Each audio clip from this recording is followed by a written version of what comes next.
Foram mais de 300 escravos mortos pelo fazendeiro. Contam que, em uma certa vez, ele afundou um barco no rio com homens, mulheres e crianças. Ele havia colocado no barco sacos de ouro e areia para que ele naufragasse. A ganância levou Miguel Antônio à loucura. Ele não tinha mais como guardar tanto ouro, então o escondia em suas terras e matava todos que sabiam.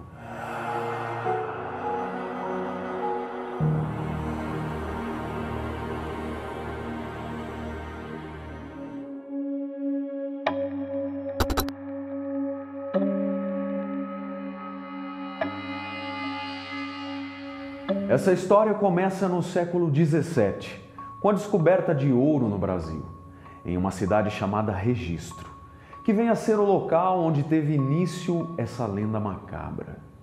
As primeiras jazidas de ouro do Brasil foram encontradas na região do Vale do Ribeira, pelos bandeirantes, liderados por Fernão Dias. O local original do município era um centro de fiscalização desse ouro. Todas as mercadorias eram revistadas e registradas por um agente de Portugal, para cobrar o dízimo da coroa portuguesa. Periodicamente, o quinto era enviado à Casa dos Contos, na vila, onde o ouro era fundido e cunhado. O povoado acabou virando um porto de registro de ouro. Cresceu, desenvolveu-se e passou a ser conhecido em 1934 como Distrito de Paz de Registro. E, em 1945, oficialmente tornou-se município de Registro. Com a corrida do ouro no século XVII, muitos vieram tentar a sorte no Eldorado brasileiro. E entre eles veio um homem sinistro, temido por todos os garimpeiros da região. Seu nome era Miguel Antônio. Dizem que Miguel era um ser maquiavélico, fez fortuna e muita maldade para os que tiveram o triste desprazer de conhecê-lo. Era meticuloso, tramava contra os amigos e inimigos, enriquecendo cada vez mais e acumulando riqueza. Com o tempo, Miguel Antônio comprou terras, construiu uma fazenda e fez família. Tornou-se o fazendeiro mais rico da região. Mas, por causa da cobiça e a loucura pelo ouro, afastou-se de todos e foi viver entre os escravos e os empregados. A família voltou para São Paulo somente com a roupa do corpo, fugindo de sua maldade. Miguel não deixou que levassem nada. E a cada dia que passava, a cada ano, ele se tornava um homem mais severo e ganancioso. A história do fazendeiro Miguel Antônio se espalhou pela região do Vale do Ribeira. Todos temiam e comentavam as barbaridades que cometia contra seus escravos e subordinados.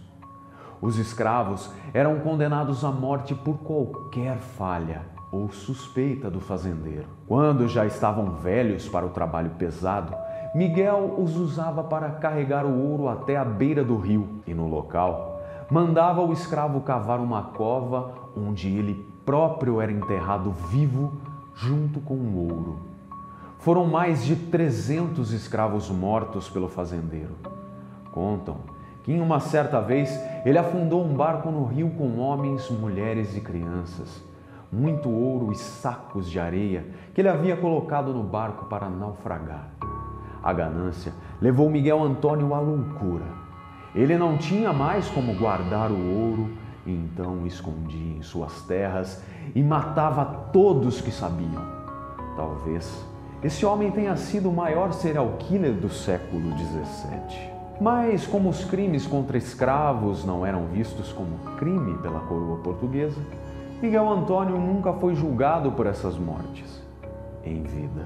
Segundo o relato de Jandira Ferreira, de 91 anos, filha de Diogo Onça Ferreira, que era também fazendeiro em Registro e tinha negócios com Miguel Antônio.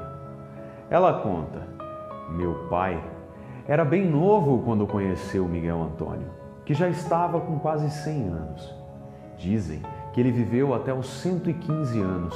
Por causa da cobiça ao ouro, ele não morria. Meu pai dizia que ele era um homem muito ruim e temido por todos. era muito cruel com seus escravos e ele falava: Deus a criar e eu a matar. E o pior, enterrava as pessoas vivas. Ele morreu de uma doença estranha que fazia o corpo queimar. A mulher dele até veio de São Paulo para cuidar do enterro, mas antes do velório, o corpo sumiu. Dizem que os escravos levaram o corpo e enterraram cachos de banana no lugar. Dizem que nem o céu nem o inferno o quiseram. Os escravos teriam levado o corpo e feito um ritual de modo a permanecer preso à vida terrena, mas não mais com uma forma humana. Só que, como era muito esperto, Miguel Antônio deu um jeito de se manter vivo e continuar com suas maldades. Ele vivia da energia das árvores que ele sugava e fazia de sua morada, se misturando aos galhos e o sangue que sugava das pessoas, na tentativa de ter seu corpo de volta. Corpo Seco tinha um grande casaco de pele dos que ele matava. Mesmo depois da morte, ele continuou causando mal às pessoas e começaram a chamá-lo de Corpo Seco. Assim, contavam os mais velhos da região de Registro. A lenda Corpo Seco e suas aparições foram contadas tantas vezes e passadas de geração em geração que vários lugares têm seu próprio Corpo Seco. Há relatos de aparições nos estados do Paraná, Amapá, Amazonas, Minas Gerais, Goiás, no Nordeste brasileiro e em alguns países africanos de língua portuguesa. A história ganhou o mundo e foi se transformando de região para região. Em Minas Gerais, há uma variação dessa lenda onde conta-se que o Corpo Seco, depois de ser repelido pela terra várias vezes, é levado por bombeiros a uma caverna em uma serra. Dizem que quem passa a noite pela estrada de terra que margeia a Serra do Corpo Seco consegue ouvir os gritos do ser amaldiçoado ecoando de dentro da caverna. Dizem, em Goiás, que o Corpo Seco era um menino que não obedecia à mãe e foi amaldiçoado, vagando pela terra sem alma. E se ao menos tocar no tronco da árvore, ela pode secar e apodrecer. A cada pessoa que passa perto dele, ele dá um abraço de morte com suas unhas compridas, esmagando a pessoa, abraça achando que é sua mãe. Até hoje, há o dito popular: quem bate na mãe fica com a mão seca. Já na África, conta-se que quando uma pessoa passa perto do Corpo Seco, ele pula na pessoa e suga todo o seu sangue. Se não passar ninguém perto dele, ele pode ficar ali alojado na árvore por anos, até que encontre a próxima vítima, porque ele se alimenta de sangue humano. O Corpo Seco é como um vampiro para os africanos. Pois é, quem imaginaria que as maldades cometidas pelo fazendeiro Miguel Antônio se perpetuariam em histórias, relatos de terror, depois de tanto tempo, e em tantos lugares, e que virasse uma lenda no imaginário popular.